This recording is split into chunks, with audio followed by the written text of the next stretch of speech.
तो जी हाँ, नमस्कार दोस्तों, आप लोग देख रहे हैं बीडी भोजपुरी। और आप सभी को पता है कि भोजपुरी सुपरस्टार थे साहिल लाल यादव जी का नया फिल्म डंस आप सभी के बीच में रिलीज हो चुका है नज़दीकी सिनेमा हॉल में। जी हाँ, सिनेमा हॉल लिस्ट भी आप लोग इस वीडियो में देख सकते हैं और वीडियो पॉज करके पढ़ भी सकते हैं कि आपके नज़दीकी सिनेमा हॉल में ये फिल्म रिलीज़ हुआ है या फिर नहीं।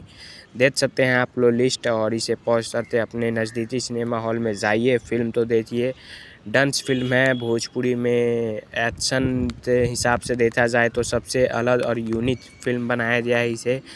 धीरज ठाकुर इससे डायरेक्टर हैं और जिस तरीके से उन्होंने एक्शन डायरेक्ट किया है उस तरीके से काफ़ी बेस्ट इस फिल्म को आज के जनरेशन में जो जैसा फिल्म चाहिए भोजपुरी में वैसा बनाने की कोशिश की गई है।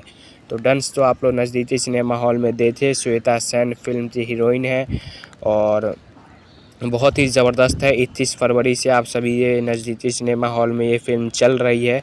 तो आपने अगर अभी तक नहीं देखा है तो जाइए देखिए, और देख लिया है तो कैसा लगा